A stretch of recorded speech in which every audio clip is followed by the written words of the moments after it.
की social media वाईट नाहीये. सोशल मीडिया थ्रू तुम्हाला इन्फॉर्मेशन मिळत राहते की काय येतंय काय राहतंय त्याच्या पलीकडे काय होत नाही. सो त्याच्यासाठी मुळात एफर्ट्स घेऊन बघणं गरजेचं आहे. जसं मी आता म्हटलो की सातत्याने चांगलं काम करणं गरजेचं आहे, तर लोक येणार. का आहे इतके वर्ष या दोघांची एवढा मोठा ऑडियन्स का आहे, एवढ्या संख्येने काय?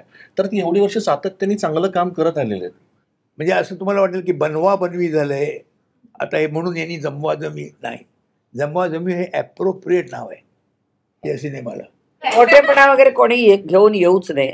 एक तर सेटवरती मोठं कोणी नसतं, तिथे कलाकार म्हणून नसतं, पात्र म्हणून नसतं. तेव्हा आमचं हे सगळं कुटुंब असल्यामुळे नॅचरली सगळ्या कुटुंबाला एकत्र करण्यासाठी कम्फर्ट झोन हा असायलाच पाहिजे. आणि we see to it that everybody is comfortable. पण नवीन कलाकाराला आपली आधी कला तर सिद्ध करू दे. तुम्ही पाहाल तेव्हा त्याला ॲक्टर म्हणतील, जेव्हा हिट होतील तेव्हा ते जरा स्टार होतील, मग चमकायला सुरुवात करतो. सो ही जी प्रोसेस आहे ही त्यांना आपण दिलीच पाहिजे. पण त्यासाठी प्रेक्षकांनी थिएटरमध्ये येऊन बघितलं पाहिजे. असे कुठेतरी आजीबा आणि हे असतील कुठेतरी की ज्याचं जे अव्यक्त प्रेम असेल आणि ते कोणाला न सांगत असं पण असू शकेल. आणि ते नक्की एकमेकांकडे बघून डोळा मारतील.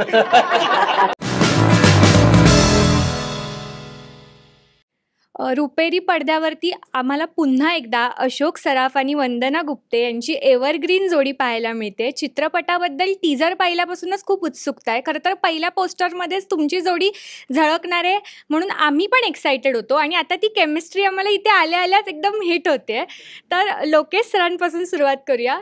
ही जोडी पुन्हा एकदा रुपेरी पडद्यावर आणायची ही संकल्पना कशी सुचली आणि एक धमाकेदार ही लव्ह स्टोरी आहे, तर एकंदर या कथानकाविषयी जाणून घ्यायला आवडेल. सगळ्यात आधी राजकबल एंटरटेनमेंटचे राहुल शांताराम जे आमचे निर्माते आहेत त्यांचे मी आभार मानेन, कारण त्यांना हा विषय आवडला, त्यांनी हा सिनेमा करायचं ठरवलं. आणि मग डिस्कशन्समध्ये तेव्हा आम्ही बसलो होतो तेव्हा असं झालं की ही जी दोन कॅरेक्टर्स आहेत या सिनेमातली, त्याच्यासाठी हे दोन कलाकार आहेत. यांच्यापेक्षा वेगळं छान आणखी न्याय मला वाटत नाही, कारण ज्या पद्धतीने तो सिनेमा लिहिलेला आहे आणि त्यात जी मजा मस्ती, एक हळवेपण आहे, एक गोंडस खट्याळ मस्ती आहे, ती मला असं वाटतं की हे दोघं जण पडद्यावर छान पद्धतीने ते आणतील असं आमचं एकमत झालं. आणि हेच सगळं बाहेर सुद्धा हळवेपणा माझ्याबद्दल बोलला, खट्याळपणा तुझ्याबद्दल आणि मस्ती महामस्ती. सो त्याच्यासाठी ह्या दोघांची निवड झाली केली राजा, की असं वाटलं की ह्यांनी हे काम करावं आणि त्यांना अप्रोच केलं आणि त्यांनाही तो सिनेमा भयंकर आवडला. सो त्यांचेही आभार की त्यांनी या सिनेमात काम करायला होकार दिला. आणि एक छान एक हळवी अशी लव्ह स्टोरी आहे आणि संपूर्ण फॅमिलीनी एकत्र बसून बघावा असा हा सिनेमा आहे. म्हणजे त्याला कुठल्याही वयाचं बंधन नाही की अगदी 10 वर्षाच्या मुलापासून सिनियर सिटीजन्सपर्यंत सगळे एकत्र बसून छान अनुभव घेतील, मजा करतील, एन्जॉय करतील सिनेमा, अशी ही लव्ह स्टोरी आहे. चित्रपटामध्ये तर आम्ही पाहतोय, पण या निमित्ताने एक वेगळा शुभारंभ झाला आहे सोशल मीडियाचा. तर तुम्ही याच्याबद्दल काय सांगाल? काय सोशल मीडियाचं काय झालं? इंस्टाग्रामवरती तुमचं नुकतीच सुरुवात अरे काय रे, 2 दिवस आधी नाही यायचं. काय मी करत नव्हतो इतके दिवस, कारण काय ते वेळ नाही मिळत. पण त्यांना काय झालं, त्यांना उत्तरं द्यायला पाहिजे की नाही. त्याला उत्तर द्यायला आपल्याला वेळ नाही. मग त्यांना वाटतं की नाही हा फार स्वतःला शहाणा समजतो, नाही का, म्हणून मी काही करत नव्हतं. तर पण म्हटलं तर करूया, म्हटलं जरा ते पण बघूया काय आहे ते नवीन पिक्चरच्या मुळे मी सुरू केलेलं आहे. आणि माझी एक टीम आहे माझी स्वतःची.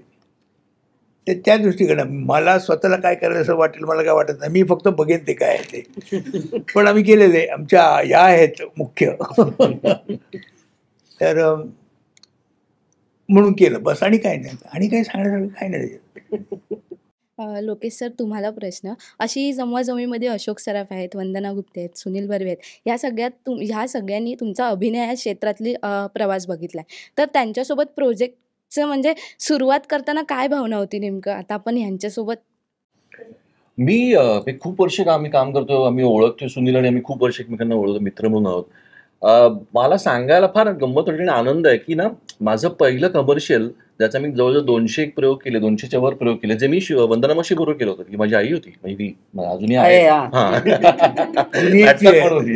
आडनावामुळे अजून तसंच संस्कृत.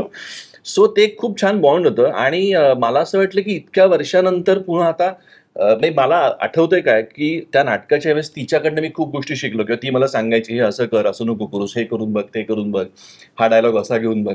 सो नाव आता जेव्हा सिनेमाचा पहिला दिवस होता तेव्हा मला असं झालं की मी तिला डिरेक्ट करतोय. सो मला माझी एक सर्कल कम्प्लीट झाल्यासारखं ते होतं की, आणि सगळा जो प्रवास होता तो फारच छान होता. आणि अगेन त्यातला एक कम्फर्ट झोन आपण म्हणतो ना की ह्या सगळ्यांबरोबर काम केलं असल्यामुळे प्रत्येकाची ऍक्टिंगची काय काय कॅपॅसिटी आहे की ते किती कशा प्रकारचे ऍक्टर्स आहेत हे माहीत असल्यामुळे, एकमेकांबरोबर काम केलं असल्यामुळे, हे माहिती असल्यामुळे सेटवरती काम करताना त्याचा खूप फायदा झाला त्या सगळ्याचा. त्याच्यामुळे ही जी केमिस्ट्री दिसते ना सिनेमामध्ये त्याचा जास्त फायदा झाला काम करत असताना. तुम्हा सगळ्यांना एक प्रश्न आहे. म्हणजे गेल्या कित्येक वर्षांपासून आपल्या इंडस्ट्रीत बरेच बदल होत आहेत. तर ते बदल तुम्हाला योग्य वाटतायत, अयोग्य वाटतायत? त्या बदलाविषयी काय म्हणाल? म्हणजे आता एखादा चित्रपट आला तर सोशल मीडियावर त्याचं प्रमोशन करणं फार महत्त्वाचं झालं आहे. किंवा आता कास्टिंग करताना सोशल मीडियावरचे जे फॉलोवर्स असतात त्यांना जास्त पाहिलं जातं की कोणत्या कलाकाराला जास्त फॉलोवर्स आहेत तर त्याला आधी प्राधान्य दिलं जातं. तर यावर तुमचं काय मत आहे? मला स्वतःला असं वाटतं की टेक्नॉलॉजी बरोबर आपण बरोबर जाणं हे फायद्याचं असतं प्रत्येकाच्या. त्याचा फायदा जर प्रमोशनसाठी होत असेल तर ठीक आहे, पण त्याचा फायदा चित्रपट बघण्यासाठी करून घेऊ नका, हे माझं पहिलं म्हणणं आहे. एक तर आमचा चित्रपट हा फक्त चित्रपटगृहात रिलीज होणार आहे, कुठल्याही चॅनलवरती OTT वरती येणार नाही आहे. हे प्लीज लोकांनी लक्षात ठेवा कायम. कारण चित्रपट नेहमीच मोठ्या पडद्यासाठी बनवला जातो. तो छोट्या पडद्यावर संकुचित रूप त्याचं करू नका, आणि इतके संकुचित मनाचे राहू पण नका तुम्ही. जाऊन पैसे खर्च करून थिएटरमध्ये त्याचा आनंद घ्या, एवढंच माझं म्हणणं आहे. सो प्रमोशनसाठी हा मीडियाचा रीच म्हणजे अफलातून येतो. म्हणजे मी पण अशी त्याच्यासाठी घाबरून होते. मला अजून माझा कसा बघायचा, किती फॉलोअर्स, मला काही माहिती नाही आहे. मला तरी कुठे माहिती. तुझे सगळे जगभरात फॉलोअर्स आहेत, पण मीडियाचे किती आहेत ते मला माहिती नाही, पण तरी त्याची रीच मला माहिती आहे. म्हणून मी तेवढ्यासाठी माझे सिरियल पण 1-2 करून बघितल्या, पण ते मला जड जायला लागलं. आणि चांगले चित्रपट जर येत असतील तर चांगल्या चित्रपटाचा भाग होणं हे नेहमीच आनंददायक घटना असते. आणि केवळ चांगला असेल तरच आपण त्या चित्रपटाचा सहभाग घ्यावा असं मला पहिल्यापासून वाटत आलं. त्यामुळे मी नेहमी चांगले उत्कृष्ट सिनेमे घेतले. त्यामुळे लोकांची पण एक आपल्याबद्दलची खात्री होती की ह्या आहेत, ही जोडी आहे म्हणजे चांगलाच असणार चित्रपट. आणि शांतारामसारखं प्रोडक्शन असताना तो तिथे गेला म्हणून नाही तर याची स्टोरी मीच पळवली असती. चला आता इतकी नवीन गोड काहीतरी लिहायला लागेल. किती गोड, विलक्षण गोड, आत्ताच्या काळात अगदी विलक्षण गोड, अवीट गोडीची अशी ही फिल्म तयार झालेली आहे. आणि त्याचा आस्वाद तुम्ही चित्रपटगृहातच घ्या. मी तर माझं आता मला वाटतं लपंडाव नंतर हो. जोडी होती लपंडाव मध्ये, त्याच्यानंतर आम्ही परत एकदा असे काम करतोय. आणि तू जो प्रश्न म्हणालीस की त्याच्याप्रमाणे घ्यावं का, कास्टिंग करावं का, तर आता हा प्रत्येक दिग्दर्शकाचा आणि प्रत्येक निर्मात्याचा आउटलुक आहे असं मला वाटतं. ते त्यांचं स्वातंत्र्य आहे. त्यांना कुठल्या अर्थाने म्हणजे जर का एखाद्या दिग्दर्शकाला माहिती असेल की माझी स्टोरीच उत्तम आहे आणि त्याच्यात उत्तम ऍक्टर जर का मी फक्त घेतले तर माझी फिल्म पोचेल, तर त्यांनी ते तसं करावं. पण निर्मात्याचं शंका असेल निर्मात्याचं म्हणजे निर्मात्यांनी आणि ह्याने त्याच्या त्याच्या निर्मितीमध्ये मला कधीच घेतलं नाही म्हणून विचार. मी तिला घेण्या इतकं मोठा नाही झालं, त्यामुळे अजून वेळ आहे. अजून अशी काहीतरी गोष्ट लिहीन तेव्हा नक्कीच हे दोघं असतील. पण परत एकदा त्या प्रश्नाकडे येतं ना की त्यामुळे दिग्दर्शकांनी ते ठरवावं आणि निर्मात्यांनी सुद्धा त्याला तितकं मोकळीक द्यावी. जर का निर्मात्याला वाटलं की दिग्दर्शकाचं म्हणणं आहे चांगले ऍक्टर्सच पाहिजे, त्यांचे फॉलोअर्स कमी असतील तर चालतील, तर त्यांनी तसं करावं. किंवा दोन्ही बाजू बरोबर आहेत. आता कोणाची बाजू घ्यायची, मी तरी अर्थातच दिग्दर्शकाला जे वाटतं त्याप्रमाणे जाईल. एवढं नाही, अगदी बरोबर बोलला सुनील. आणि मला असं वाटतं की बदल होत आहेत, हे बदल होतच राहणार आहेत, हे थांबणार नाहीत. मी आता इथे येऊन थांबलोय का, आता नाही. ह्याच्या पुढे आज हे घडलंय, ह्याच्या पुढे उद्या काहीतरी वेगळं घेणार आहे. सो घडणारा बदल जो असतो तो तुम्ही कशा प्रकारे घेताय हे फार महत्वाचं आहे. मी हा अतिशय गौण मुद्दा असं मला वाटतं दिग्दर्शक म्हणून की ह्याचे फॉलोअर जास्त म्हणून ह्याला कास्ट करा, असं नाहीये. तुमची कथा, तुमचा अभिनय आणि तुमचा सिनेमा, त्या तुमची कुठली कलाकृती, सिनेमा असं नाही, कुठली कलाकृती ही चांगली असेल तर ती आवडतेच, ती भावते. त्याच्याशी फॉलोअर्सचा काहीही संबंध नसतो. मुळात काय ना, जसं म्हणलं की बदल घडतायत ते कसे स्वीकारणं हे आपल्या हातात असतं. साधं उदाहरण आहे की फॉलोअर्स 1 मिलियन आहेत, त्याचं कन्व्हर्जन किती होतंय? म्हणजे एखाद्या कलाकाराचे फॉलोअर्स आहेत 1 मिलियन, ते 1 मिलियन येतात का पहिल्या दिवशी सिनेमागृहात त्याला बघायला? अरे यार काय तू मला विचार, मी तेच बोललो असतो माझी पंचायत करून टाकली. तुम्ही बोला. आता तुम्ही बोला ते. मी आता नाही बोलणार मी. हा बोलतो तेच मी बोलणार होतो. हेच आहे ना, म्हणजे काय फॉलोअर बिलर असं काही नसतं. शेवटी पॅशनेट माणसाच्या मनावर अवलंबून आहे. असं नाही की फॉलोअर जेवढे तेवढे सगळेच पिक्चर येतात असं नाहीये. मग त्यातले काही येतात का, कुठले येतात ज्यांना ते बघावंसं वाटतं तेच येतात. करेक्ट. बाकी कोणी येणार नाही. तेव्हा हे सगळं बंडल आहे. त्यांना फक्त माहिती होतं की हे आलं हां, हे आलं हां, इकडे त्याच्या पलीकडे काही होत नाहीये. सगळे पिक्चर हिट झाला पाहिजेत ना, नाही का? दिल्लीला अकॅडमीला जाऊन सगळे जर शिकायला लागले तर सगळेच हिट व्हायला पाहिजे होते, नाही झाले. काहीच झाले त्याच्यातले. जे टॅलेंटेड होते तेच. असं आहे, ज्यांना आवडेल ज्यांना वाटेल काहीतरी बघावं तेच लोक येणार, एरवी कोणी येणार नाही. सगळे पिक्चर हिट होत नसतात. मग तुमचा फॉलोवर की वाढवत किंवा काय वाढव कुठलाही हे हो काय काय काय म्हणतात त्याला ते फॉलोअर्स इन्फ्लुएन्सर.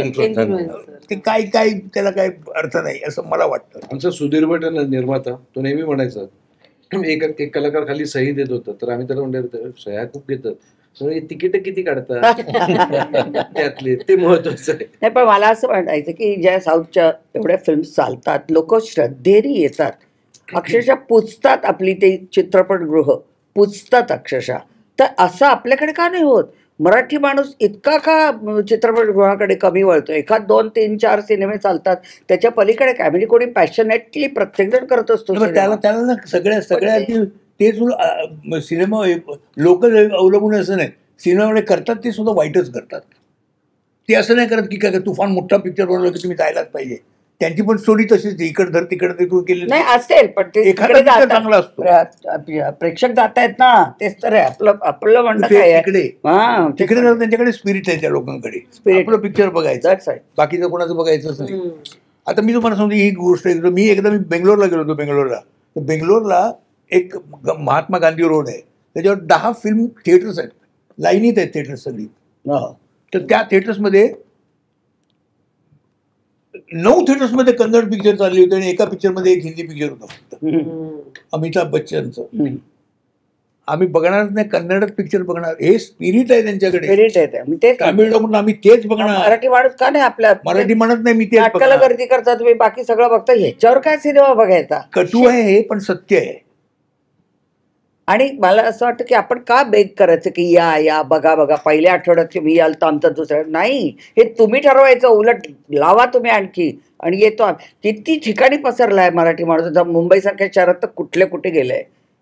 तर तुम्ही या नाही, सगळ्या ठिकाणी थिएटर्स आहेत, जा बघा. तुमच्यासाठी बनवलेलं आहे, मोठ्या पडद्यासाठी बनवलं आहे, तिकडे जाऊन त्याचा आनंद घ्या. नाही पण आपण त्यांना हे करू शकत नाही, जबरदस्ती करू शकत नाही. कारण केली पाहिजे असं मला वाटतं. जबरदस्ती करण्याचा विषयच नाहीये. ते म्हणजे तुम्हाला तुमचं काय ते पैसे आमचे जातात. पिक्चर जर बेकार नाही करत तर आम्हाला त्रास होतो.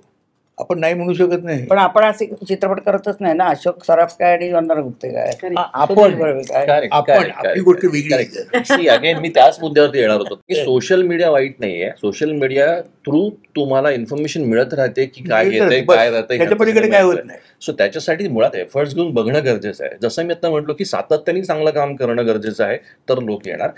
का आहे इतके वर्ष या दोघांची एवढा मोठा ऑडियन्स का आहे, एवढ्या संख्येने काय? तर ती एवढी वर्ष सातत्याने चांगलं काम करत आलेले आहेत. सो सगळेच जण सेम काम करतात असं माझं म्हणणं नाही आहे, पण सातत्याने चांगलं काम करत राहणं फार गरजेचं आहे जर काही चित्र बदलायचं असेल आपल्याला. तर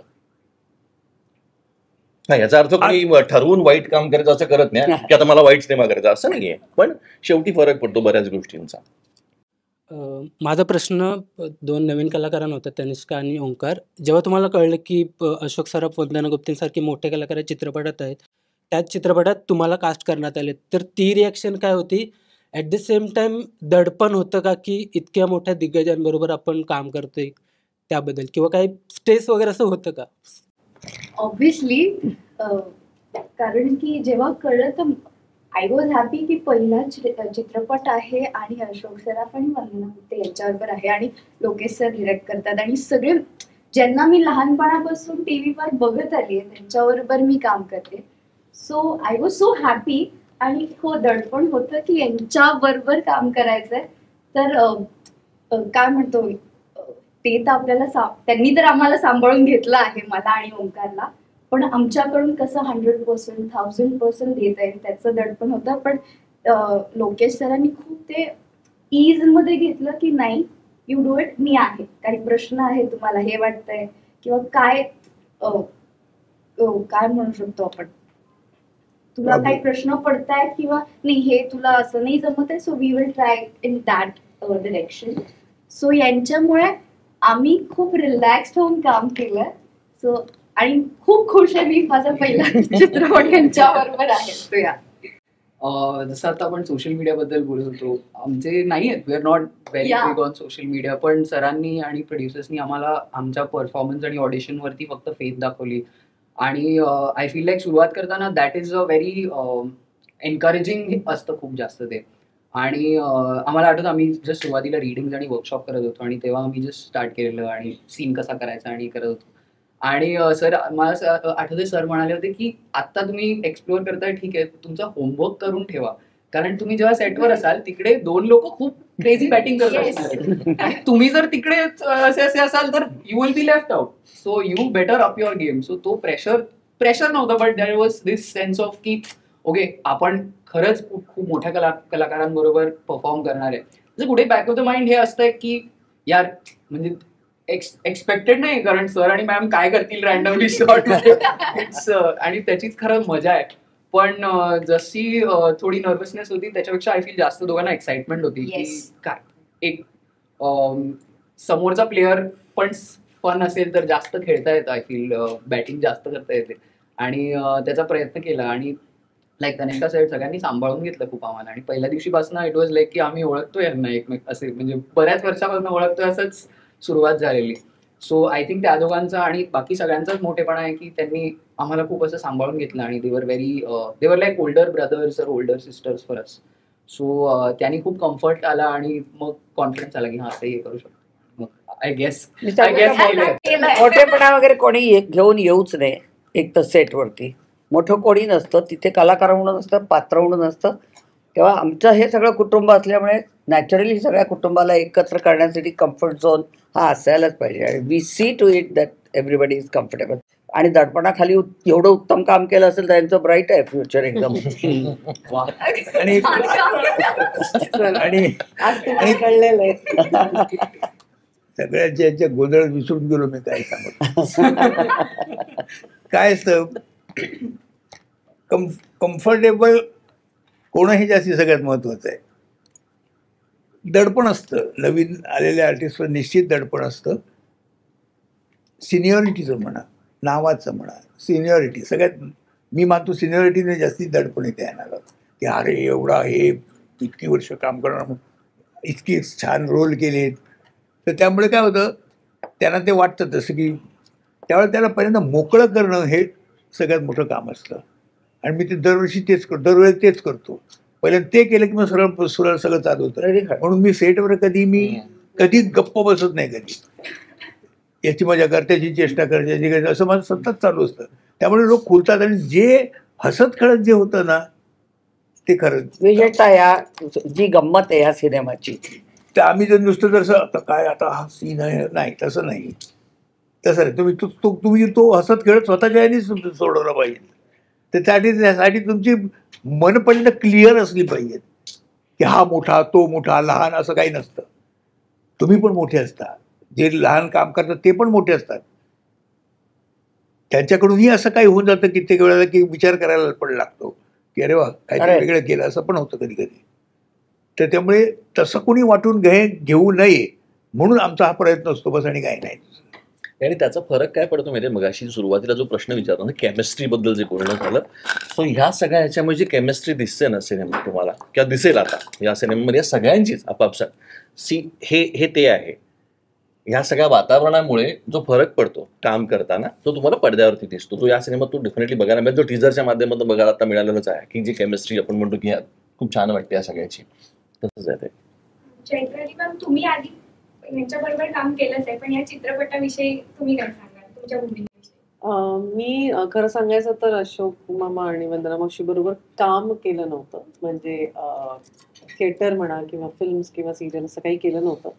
पण वंदना मावशीला मी गेली अनेक वर्ष ओळखतेय. मी सुनबाई आहे तिची, त्यामुळे मी अनेक वर्ष तिला ओळखते. त्यामुळे तिच्याबरोबर काम करताना एक वेगळा कम्फर्ट झोन होता. मामांबरोबर काम करताना खूप दडपण होतं, कारण नाही, पण खूप सिरियसली खूप भीती होती. म्हणजे त्यांच्याबरोबर जो माझा पहिला सीन होता, ज्यात ते आणि मी आम्ही दोघंच आहोत, तो तिथे मला खूप भीती वाटत होती. आणि मी म्हटलं जर माझ्यामुळे काही चुकलं तर ते मला फारच लागलं असतं. पण असं काही नाही झालं. जसं हे सगळे म्हणाले, इतके कम्फर्टेबल करून टाकतात ना ते तुम्हाला. तुमच्याशी जनरली इतक्या गप्पा मारतात की आपल्याला सीन करायला सोपं जातं आणि कुठल्याही प्रकारचं दडपण किंवा आपण द अशोक सराफ यांच्या बरोबर उभे आहोत हे जरी जाणवत असलं तरी आपल्याला ते अशोक मामाच वाटत राहतात, असं आहे ते. आणि 2024 हे आमच्या लोकेश, मी आणि शुभवी आमच्या तिघांसाठी खूप स्पेशल आहे, कारण आम्ही तिघांनी 2024 मध्ये अशोक मामांबरोबर काम केलंय. आणि खूपच छान आहे. तिचाही अनुभव खूप छान आहे, शुभवीचा, आमच्या दोघांचाही खूप छान आहे. सुनील बरोबर आधी आम्ही कळत नकळत नावाची सिरियल केली होती, त्यामुळे त्याच्याबरोबर एक वेगळा कम्फर्ट झोन होता. पोरं दोन लहान आहेत, त्यामुळे त्यांना आम्ही जसं ते म्हणाले आम्ही सामावून घेतलं आणि छान दोघांनी छान काम केलंय. आणि लोकेश बरोबर मी as a costume designer 2 films केल्या होत्या, पण अभिनय मी कधी केला नव्हता त्याच्याबरोबर. इच्छा खूप होती, पण जोपर्यंत त्याची इच्छा नसते तोपर्यंत मी त्या प्रोजेक्टला काय म्हणतो अटॅच होत नाही.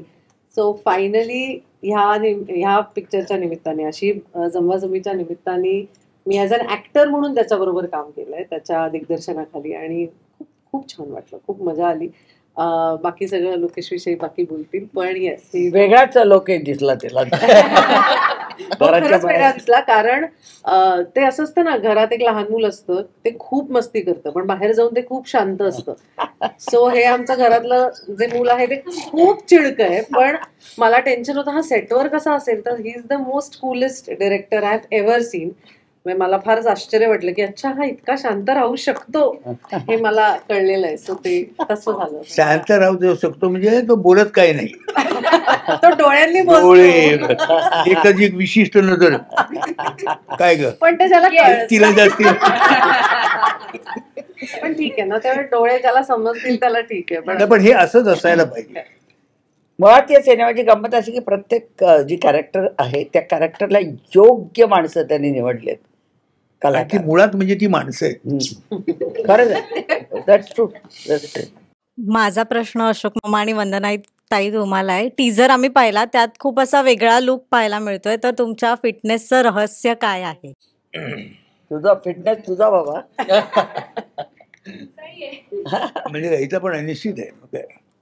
फिटनेस असं काय रहस्य बिस्य काही नाही त्याच्यात.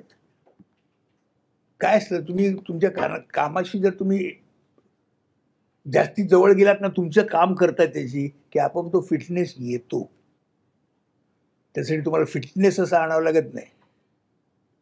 तुम्ही जर तुमच्या कामावर जर खरंच प्रेम असेल आणि तुम्ही जे करताय तुमचा आवडीचा विषय असेल, तर तुम्हाला वेगळं फिटनेस आणायची गरजच पडत नाही. माझं तसंच आहे. मी सेटवर यायच्या अगोदरपर्यंत कसाही असू दे, सेटवर आल्यावर वेगळंच असतं. सेटवर आल्यावर मी माझा नसतोच. मुळात नाटकात काय सिनेमात आनंद आपल्याला मिळतो, त्यामुळे आमचा फिटनेस तोच आहे. ही ऊर्जा तीच आहे, आम्ही प्रेक्षकांसाठी खास तयार केलेली ऊर्जा आहे ती.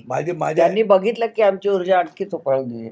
माझं असं झालं एका नाटकाच्या मध्ये, म्हणजे याच नाटकाच्या मध्ये व्हॅक्युम क्लिनर रत्नागिरीला प्रयोग करत होतो आम्ही. आणि रत्नागिरीला दुपारी ते खारावलेले मासे, सुके मासेही खाल्ले. आधीच आम्ही मासे म्हणजे वीक पॉइंट, आणि त्यात ते दुपारी खाल्ली.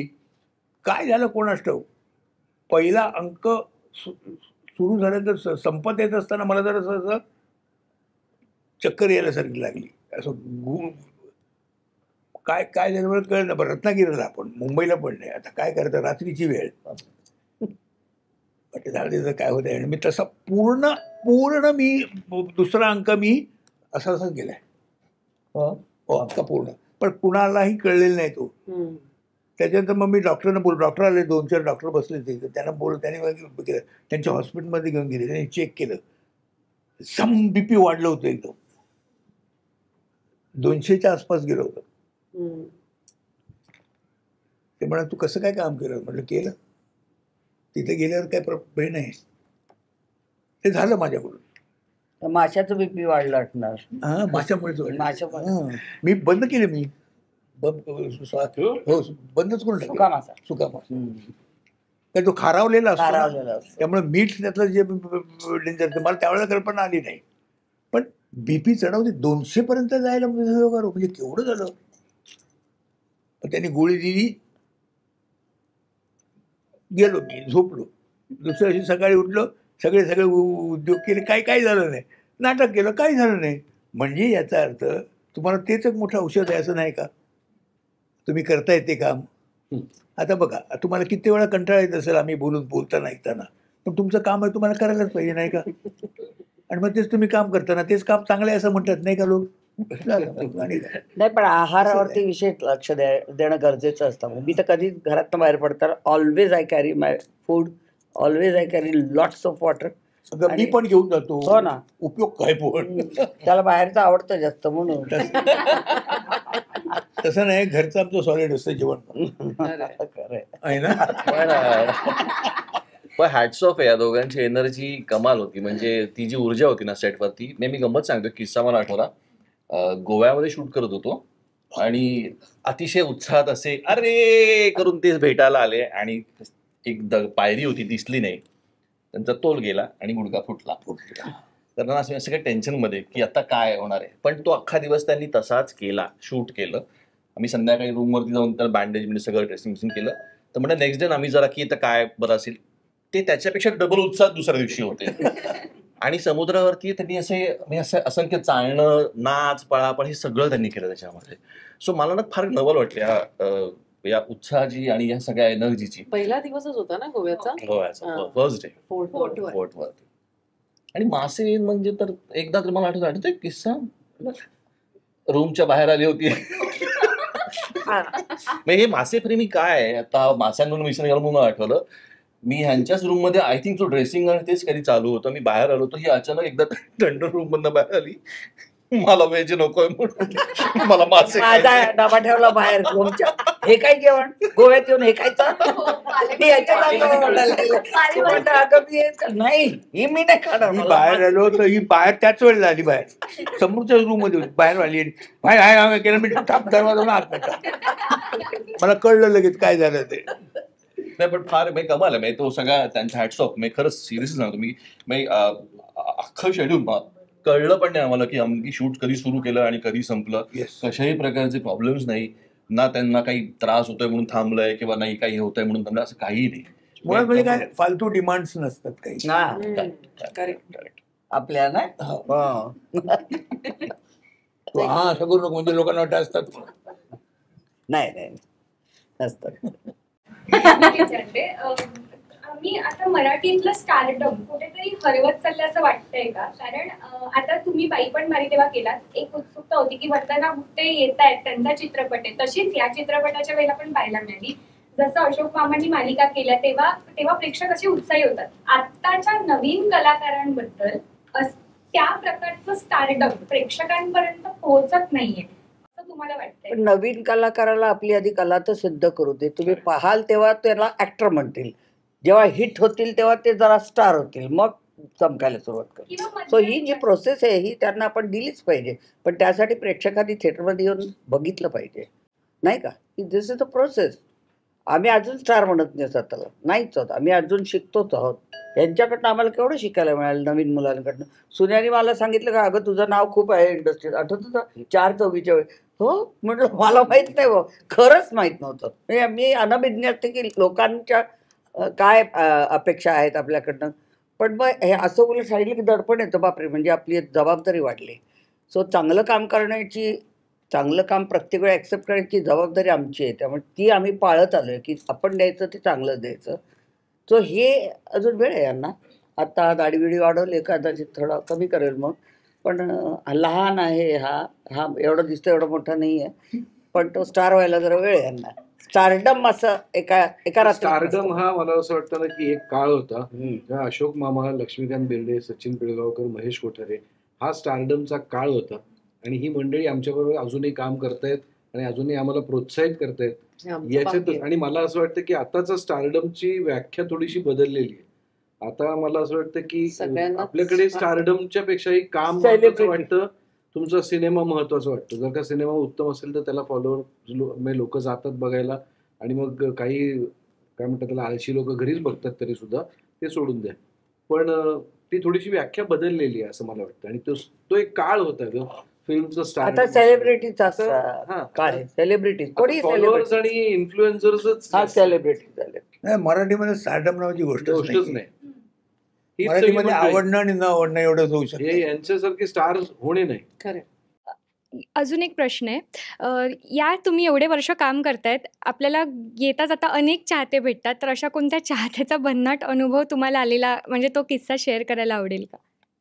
काय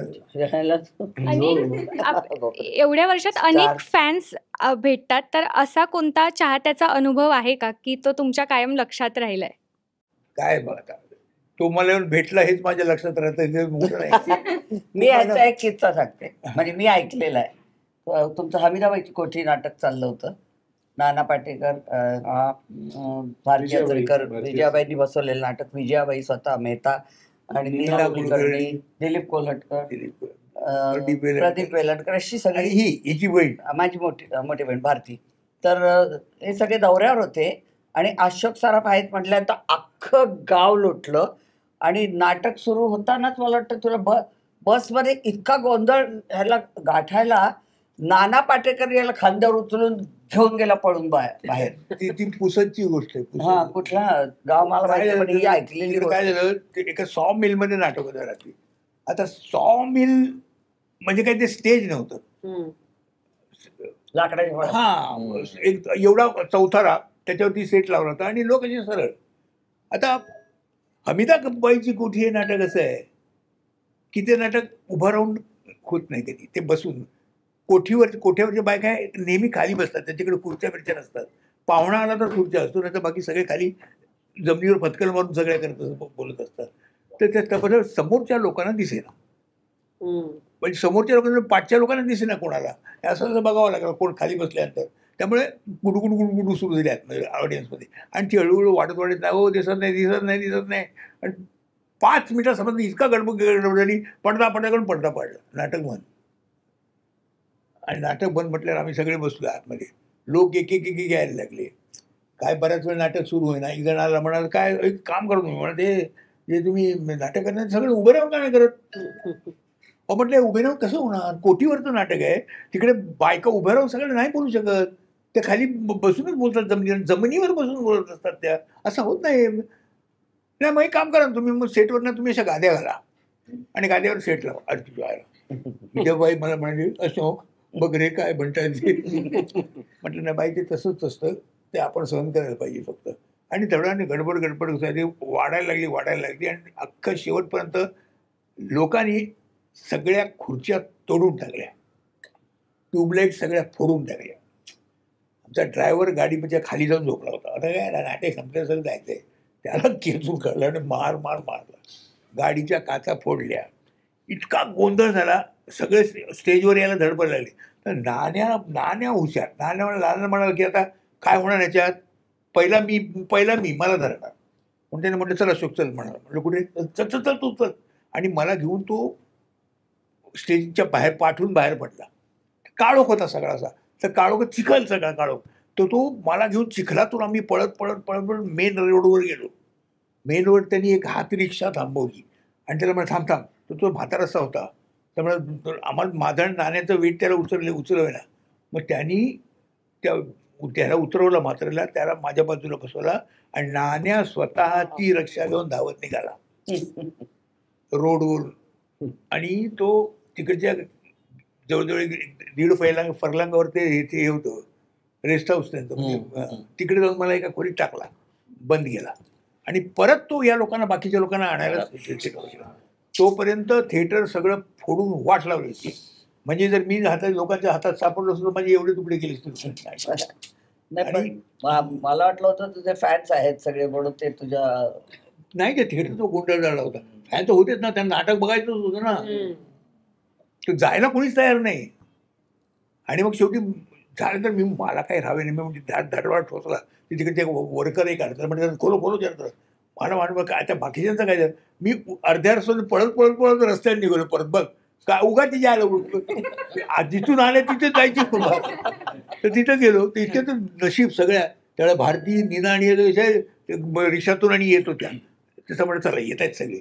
मग आम्हाला रेस्ट हाऊसमध्ये आम्हाला त्या बंद केले. रात्रीच्या 3 वाजता पुढे एक गाडी पोलिसांची, मागं एक गाडी आणि मध्ये आमची बस, अशी आम्ही बाहेर पडलो. तो किस्सा मी कधी विसरला. त्याच्या मी परवा मी प्रयोग केला होता त्याचा व्हॅक्युम केला होता. एक म्हाताराचा गरज आला साधारण, तो म्हणला तुम्ही मागे इकडे एकदा प्रयोग केला होता. हो म्हटलं, मलाही तो आठवतोय, चांगलाच आठवतो, इकडे आल्यावर तोच आठवतो म्हटलं मराठी. आणि अशा काय काय काय किस्से घडतील काय सांगता येत नाही असं घडलं होतं त्यावेळेला. तर फॅनचं हे असं असतं. तर फॅन कधी कधी तुम्हाला तुमच्या त्रासदायक होतं. हा, कधी इतकं त्रासदायक होतं कधी. पण बहुतेक नाटकावर आणि सिनेमावर करणारी आणि अशा विशिष्ट पर्सनॅलिटीजवर प्रेम करणारी माणसं खूप उत्सुक असतात. आणि आता काय झालं, प्रत्येकाच्या हातात मोबाईल असल्यामुळे कॅमेऱ्याची गरजच नसते. आज पूर्वी सह्या घ्यायची, आता फोटोसाठी उभं राहायला लागतं. आता सह्या विसरले. पण अजूनही आता परवा मी प्रयोग करताना एक अख्खी फॅमिली आली, 3 आणि एक मुलगा छोटा त्यांचा, की 14 तिकिटांवरती आपल्या 4 चौघीच्या त्यांनी सह्या घेतल्या होत्या. 14 वेळा त्या फॅमिलीने, अख्ख्या कुटुंबानी नाटक बघितलं होतं. 14 वेगवेगळ्या तिकिटांचं तसं डॉकेट तयार केलं होतं आणि सगळ्यावरती आमच्या सह्या होत्या. त्यामुळे असंही आहे, खूप मनापासून करतात जे करतात ते. एक फॅन होता पुण्याला माझा, त्यांनी आमचं त्यावेळेस डार्लिंग नाटक बघितलं. डार्लिंग त्याला इतकं आवडलं की तो त्यांनी एक खुर्ची, ऑलरेडी मुलगा होता तो, त्यांनी एक खुर्ची पहिल्या रोमधली सगळ्यात फ्रंटची खुर्ची बुक केली होती कायम. बालगंधर्वला प्रयोग सगळी होती आहे तिकडे. असे त्यांनी जवळजवळ 200 प्रयोग बघितले असते. आणि त्याला ते नाटक पाठ झालं सगळं स्टार्ट टू एंड. मग त्यांनी स्वतः नाटक ते प्रोड्यूस केलं आणि त्यात त्यांनी माझा रोल केला. त्याला काय कंटिन्यू सगळं नक्कलच उतरवलं. तो त्याला ते काही नव्हतं, ते कसं केलं कोणा मी नाही बघितलेलं. पण असं होऊ शकतं. फॅन ही गोष्ट म्हणजे जितकी सुखकारक आहे तेवढी जाचकारक पण आहे. एक गमतीशीर किस्सा, आम्ही कुंकू करत होतो त्यावेळेला ते येतात ना फॅन, ते जोडपं आलं आणि तो बायकोला म्हणाला की आता उभी राहा मी फोटो काढतो. ही बायको आली, तो नवरा एवढा उत्साहात होता, तो म्हणाला की माझी बायको रोज संध्याकाळी तुमच्या नावाने कुंकू लावते.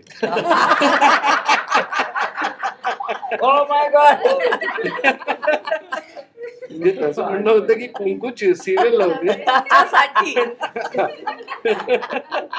एक जण मला एक लहान मुलगी घेऊन आली, एवढीशी मजा, काय निदान काही महिन्याची असेल अशी मुलगी, 1 वर्षाची असेल. तिला गेला ती मुलगी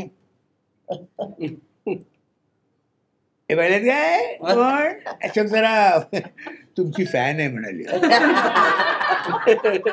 मला म्हणाली तुम्हाला बघायचं म्हणजे याला घेऊन आलो तिला. अरे माझ्या तोंडावर खोटं बोलतोय सर म्हटलं. वा वा वा, छान. म्हणजे आत घुसण्यासाठी काय काय आयडिया होतात. ते पण असंही होतं की एक जण म्हणतो की तुम्ही भक्ती बर्वे ना, हो द्या ना सही मला. मग मी भक्ती बर्वेनाची सही केली. काय सांगू तुला. आणि भक्तिभावाची भांडत असेल मग ती. लोकेश सर, तुम्हाला प्रश्न, शुभविला चित्रपटात कास्ट करण्याचा विचार आला नाही का तुम्हाला? कारण ती अशोक मामा सिरियलमध्ये खरंच खूप छान काम करते. मला ना, मी मालिका तिला करायची होती किंवा काय काय या क्षेत्रात जायचं, तो हा तिचा डिसिजन आहे.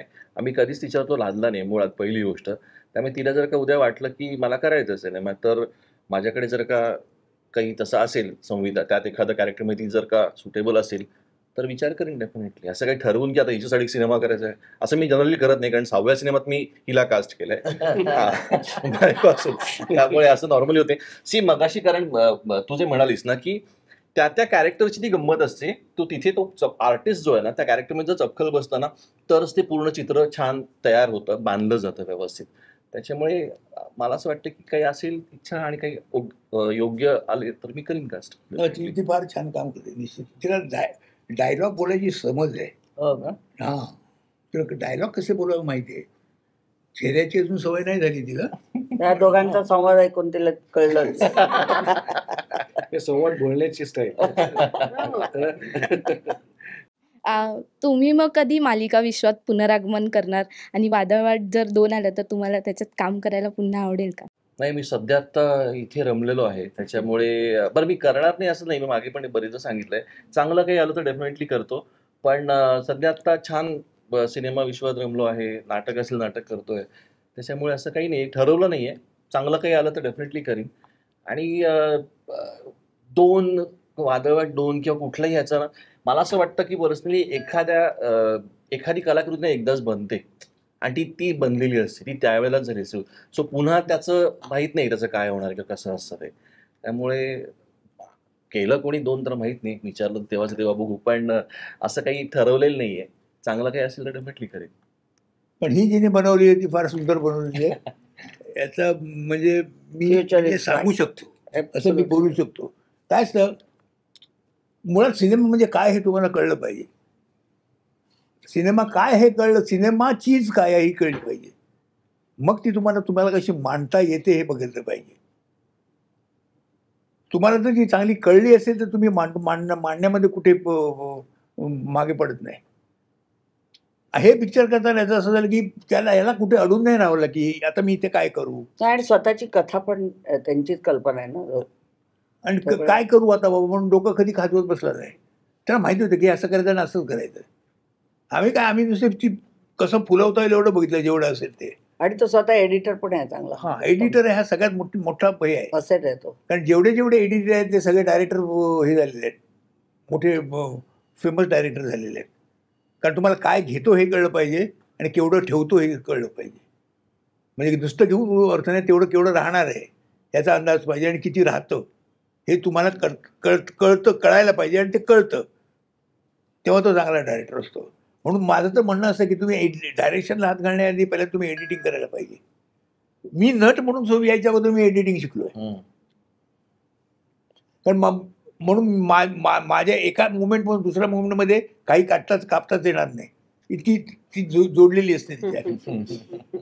कारण एडिटिंगच्या हिशोबाने मी केलेली असते ती.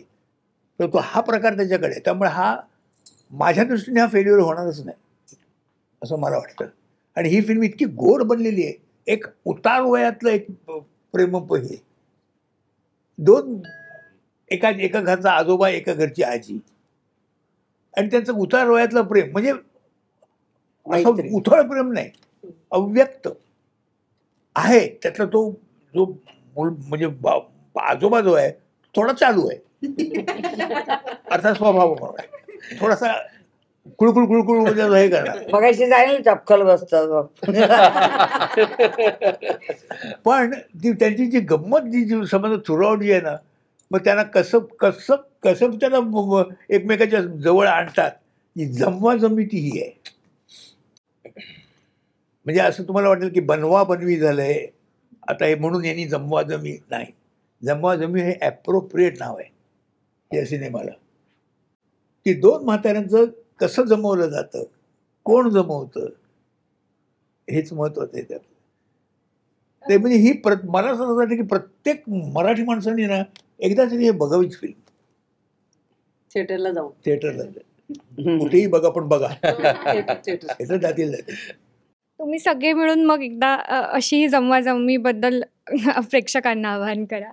आव्हान काय करायचंय, येणारच आहेत प्रेक्षक. येणार असं आपण उद्दामपणे आपण बोलू शकत नाही. 10 एप्रिलला आमचा सिनेमा येतोय. नाव काय आहे?